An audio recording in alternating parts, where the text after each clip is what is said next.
Hello IIT aspirants, welcome to maths. मैं आपका teacher Nitin और आज इस वीडियो में हम डिस्कस करेंगे सीक्वेंस एंड सीरीज की DPP number 2। So without further ado let's get started.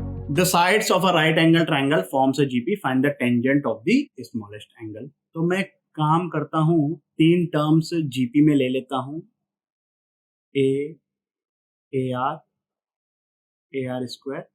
I am assuming r to be greater than 1।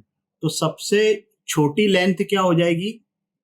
ए, उससे बड़ी ए आर, और जो सबसे बड़ी लेंथ है विच इज हाइपोटेनियस वो हो जाएगा ए आर स्क्वायर। और हमको क्या फाइंड करना है अब? Tan theta, tangent of the smallest angle, क्योंकि थीटा इस केस में सबसे छोटा होगा।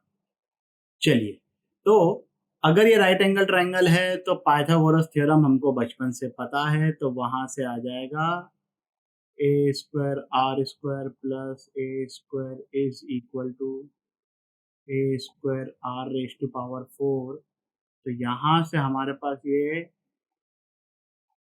बाय क्वाड्रेटिक इक्वेशन आ गई।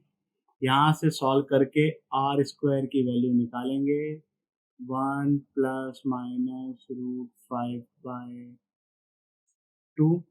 Now clearly r square negative नहीं हो सकता, तो माइनस को रिजेक्ट कर देंगे। आर स्क्वायर की वैल्यू हो जाएगी रूट 5 प्लस 1 डिवाइडेड बाय 2। और क्योंकि हम बोल चुके हैं कि आर को हमने ग्रेटर देन 1 लिया है, तो आर विल बी, वैसे तो प्लस माइनस आना चाहिए बट माइनस को अपन हटा देंगे। तो ये हो गई आर की वैल्यू। देखिए, आर वैसे भी जो है ना नेगेटिव तो हो ही नहीं सकता, क्योंकि तीनों साइड की लेंथ है। अगर ए पॉजिटिव है तो आर को पॉजिटिव होना पड़ेगा, तीनों को पॉजिटिव होने के लिए। अगर ए नेगेटिव है तो वो तो ऑलरेडी पॉसिबल नहीं है। और अगर ए पॉजिटिव है आर नेगेटिव है, तो ये वाली टर्म और ये वाली टर्म पॉजिटिव होगी, जबकि ये नेगेटिव हो जाएगी। तो r can not be negative, neither can a be negative. और हमने तो ऑलरेडी आर को ग्रेटर देन 1 बोल दिया है। अब जब टेन थीटा की बात कर रहे हैं, तो टेन थीटा यहां से कितना आ रहा है? ए बाय ए आर, मतलब 1/r।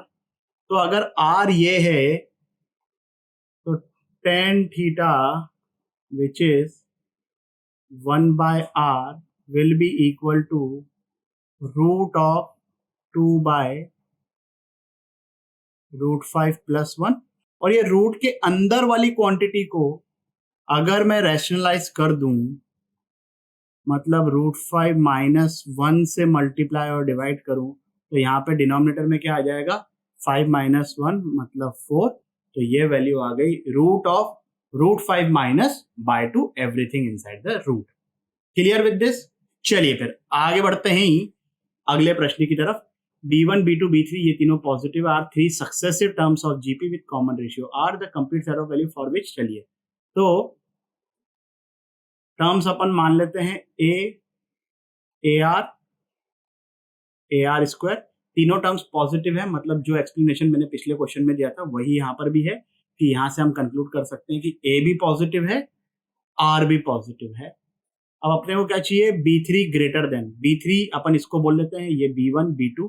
तो B3 मतलब ए r square greater than 4B2 मतलब ए आर माइनस 3B1 मतलब ए कॉमन निकल के कैंसिल आउट हो जाएगा। R square minus 4R plus 3 greater than 0। यहां से इनइक्वालिटी तो हमको सॉल्व करते आती है, और अगर ये नॉर्मल इनइक्वालिटी होती तो वेवी कर्व के हिसाब से अपन इसके फैक्टर्स तो कर ही लेते, बहुत बड़ी बात नहीं है। और यहां से इस इनइक्वालिटी के आंसर्स निकालते तो दैट वुड हैव बीन -∞ से 1 यूनियन 3 से इंफिनिटी। बट ऑलरेडी हम बोल चुके हैं कि r जो है वो ग्रेटर देन 0 है, क्योंकि तीनों ही टर्म्स पॉजिटिव दे रखी है। तो फाइनल आंसर जो होगा वो होगा 0 to 1 union 3 to infinity. Clear? आगे बढ़ते हैं।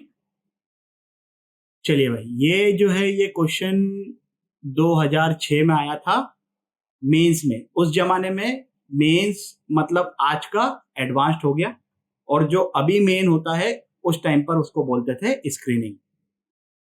तो 2006 में सब्जेक्टिव पेपर में ये क्वेश्चन आया था 6 मार्क्स का, but it's not that tough, है ना। मतलब कहने का मतलब ये है, मेरा मेन आइडिया ये था कि जरूरी नहीं है कि JEE में एडवांस्ड में भी हर क्वेश्चन टफ हो।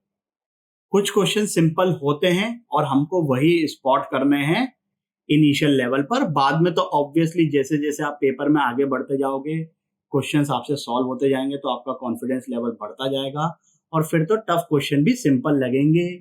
तो अब जैसे ये एक जीपी है, इस जीपी में नंबर ऑफ टर्म्स कितने हैं? n। जीपी के सम का फॉर्मूला क्या है अपने पास? फर्स्ट टर्म, तो यहां पर Sn मतलब which is an here, first term is 3/4 into 1 minus r raised to power n। वो जो n होता है वो नंबर ऑफ टर्म्स होते हैं। यहाँ पर जो कॉमन रेशियो है वो है घटे 3/4 और नंबर ऑफ टर्म्स n है upon 1 minus of -3/4। So this on simplification will be 3/7 into 1 minus 3/4 raise to power n। ये हो गया an। हमको क्या कहा गया है कि bn जो है वो 1 माइनस an के इक्वल है, और bn जो अपने को चाहिए वो ग्रेटर देन an चाहिए। तो bn जो है वो 1 माइनस an के इक्वल है, and we want this to be greater than an। तो यहां से अपने पास क्या आ गया कि an जो है वो हमको चाहिए less than 1/2। Simple mathematics. 3/7 1 minus 3/4 raise to power n, and this quantity is lesser than 1/2।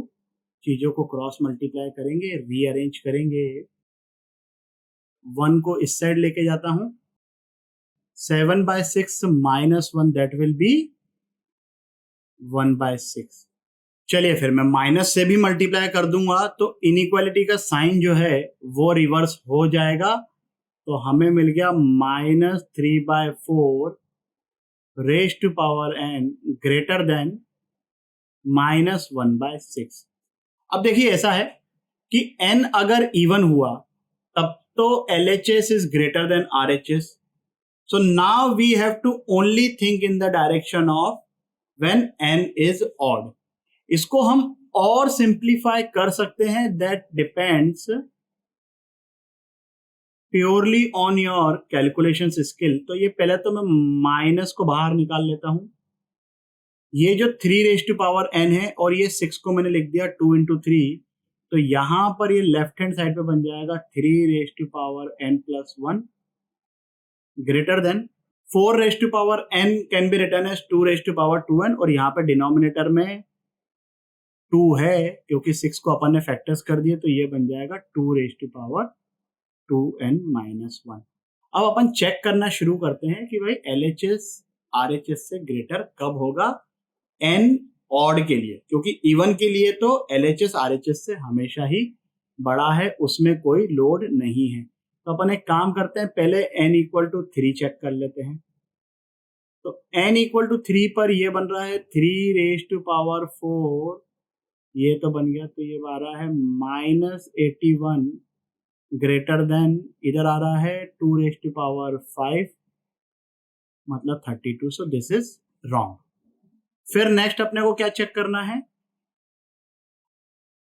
n equal to 5।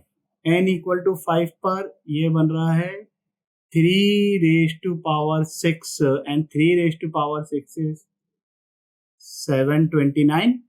और ये बन रहा है 2⁻⁹ विच इज 512, तो ये हो गया -512, ये भी एक्सेप्टेबल नहीं है। फिर अपन क्या करेंगे check, n = 7। Now here the calculation will become slightly tough, तो वो कर लो कैलकुलेट, है ना भाई, मैंने कर रखा है। तो 3⁸ की वैल्यू आती है 6561। यहां पर अपन ने n = 7 डाला, तो ये बन जाएगा 2⁻13। 2⁻13 आता है 8192, तो ये सही है। मतलब n = 7 के लिए तो LHS > RHS हो गया, फिर n = 8 के लिए तो बाय डिफॉल्ट होगा ही, n = 9 के लिए भी होगा। अच्छा, n = 7 के लिए है और n = 6 के लिए तो था ही, वो तो अपन बोल ही चुके हैं ना कि इवन नंबर तो सेटिस्फाई कर ही रहे हैं। और हमें क्वेश्चन के हिसाब से क्या फाइंड करना है, मिनिमम। तो आंसर जो होगा इस क्वेश्चन का, आंसर विल बी 6। 6 या 6 से बड़ा कोई सा भी वैल्यू आप ले लो n की, वो जो है इस इनइक्वालिटी को सेटिस्फाई करेगी। समझ में आया? आगे बढ़े तो बढ़ते हैं भाई, आप लोगों की इजाजत है तो। The sum of the square of 3 distinct real numbers which are in GP, तो अपन GP में नंबर्स मान लेते हैं A, AR, AR स्क्वायर। अब इन्होंने क्या बोला है, the sum of the squares, तो इनका स्क्वायर प्लस इसका स्क्वायर प्लस इसका भी square, this is equal to S square. ये हो गई अपनी पहली कहानी। फिर if there sum is alpha S, मतलब A plus AR plus AR square, this is equal to alpha S। तब मैं काम करता हूं कि सेकंड इक्वेशन को स्क्वायर करता हूं and equation 2 divided by first कर देता हूं, तो यहां पर बनेगा अल्फा स्क्वायर S स्क्वायर, यहां पर S स्क्वायर है ही, तो हमारे पास क्या बच गया, अल्फा स्क्वायर। यहां पर देखो, ये जब मैं स्क्वायर कर रहा हूं तो a स्क्वायर से बाहर निकलेगा a स्क्वायर बनकर, और यहां पर a स्क्वायर है ही, तो वो मैं a स्क्वायर कैंसिल आउट कर देता हूं, ठीक है। न्यूमरेटर में मेरे पास बचेगा 1 प्लस आर स्क्वायर का होल स्क्वायर, और डिनोमिनेटर में आ जाएगा 1 plus r square plus r⁴। यहां तक चीजें क्लियर, ए स्क्वायर कैंसिल आउट हो गया। अब अपने को फाइंड करनी है इसकी रेंज। आप लोगों को क्वाड्रेटिक में मैंने रैशनल फंक्शन की रेंज निकालना बताया है, अगर वो वीडियो नहीं देखा है तो यहां पर ये लिंक आ रही है, उस वीडियो को देख लीजिए। लेकिन ये क्वाड्रेटिक अपॉन क्वाड्रेटिक टाइप की सिचुएशन नहीं है, तो यहां पर आप लोग ये ध्यान रखो, प्रूफ इसको कर सकते हो, बहुत ही इजी है। याद भी रहना चाहिए कि 1 plus r square plus r⁴ के जो फैक्टर्स हैं वो हैं ये। इजीली मल्टीप्लाई करके देखो, LHS = RHS दिख जाएगा, या तो ऐसा भी कर सकते हो कि 1 plus r square plus r, 1 plus r square minus r, so this will be the situation of a plus b into a minus b which is equal to a square minus b square। फटफट answer आ जाएगा। Basic thing is कि तुमको ये factors याद रहने चाहिए। तो इस हिसाब से अल्फा स्क्वायर मेरे पास आ जाएगा भाई, डिनोमिनेटर को मैंने लिख दिया 1 minus r plus r square into 1 plus r square, तो एक 1 plus r square cancel out हो गया, so we are left with 1 plus r square upon 1 minus r plus r square. ये वही सिचुएशन हो गई रैशनल की रेंज वाली। थोड़ी देर के लिए, क्योंकि हम एक्स और वाई से कंफर्टेबल हैं ज्यादा,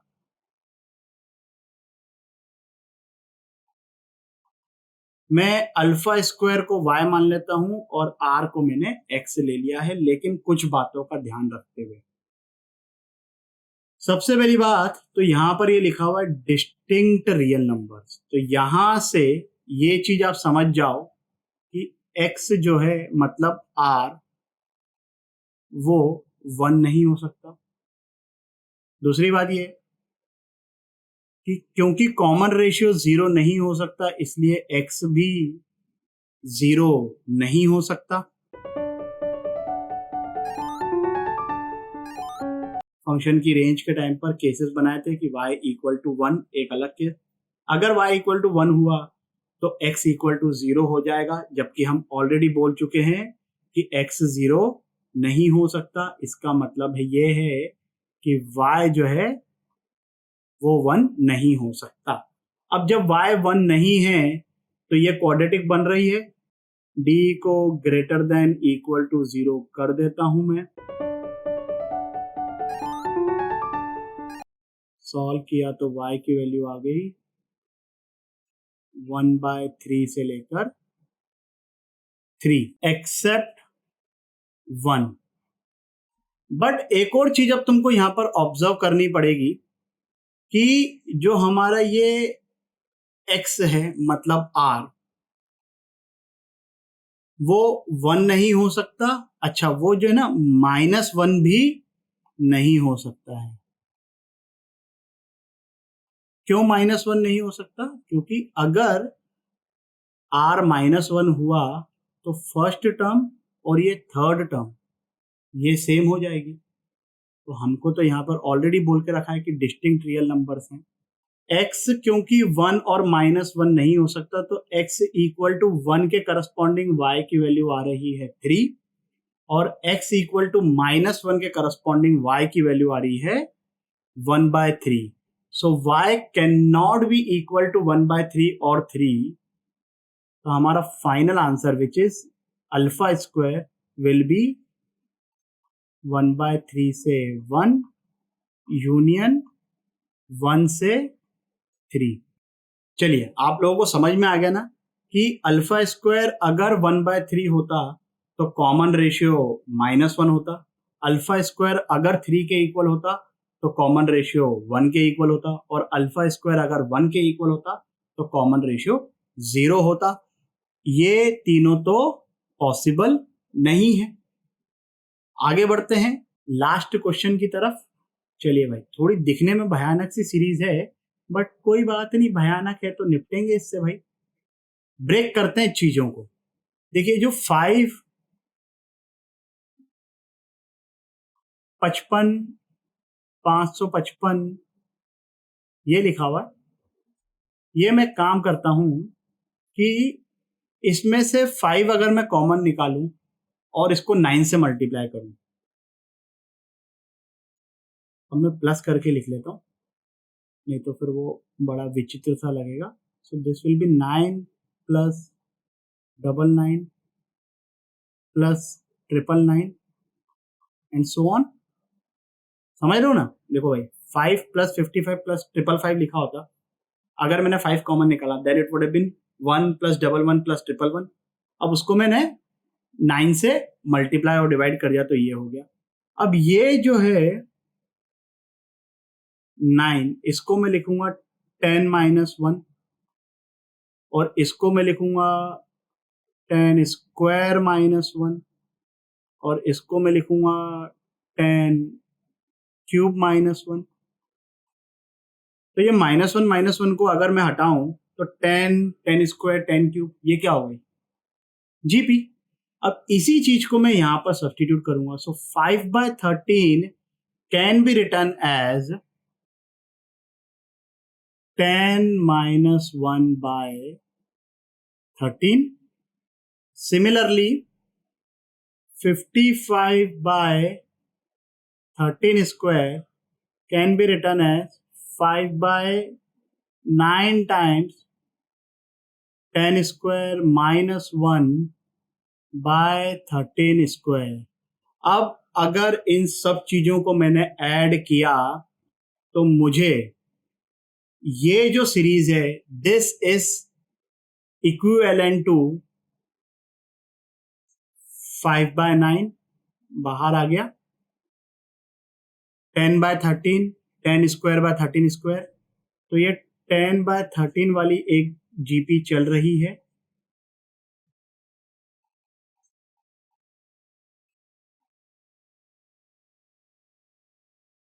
और -1/13 -1/13 स्क्वायर, ये वाली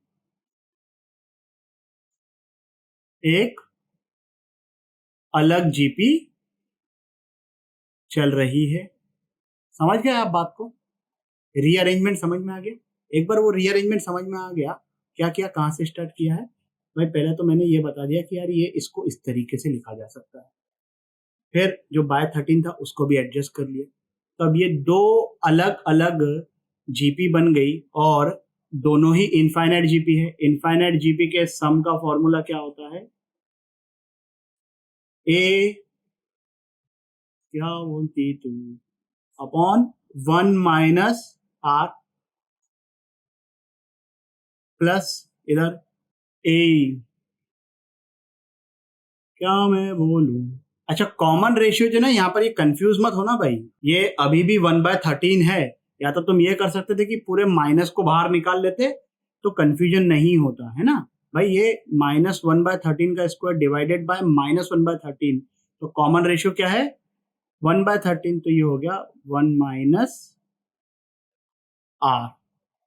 अब यहां पर ये सिंप्लीफाई करना बहुत ही सिंपल है। ये बन गया 10/3 माइनस 1/12, so this is 5/9, 39/12। तो आंसर आ गया इसका 65/36। क्लियर? इस वीडियो के लिए बस इतना ही। आशा करता हूं कि आपके सभी डाउट्स क्लियर हो गए होंगे। अगर हो गए हैं तो लाइक, कमेंट, सब्सक्राइब करें और अपने दोस्तों के साथ भी शेयर करें। अगले वीडियो तक के लिए सावधान रहें, सुरक्षित रहें। जय हिंद।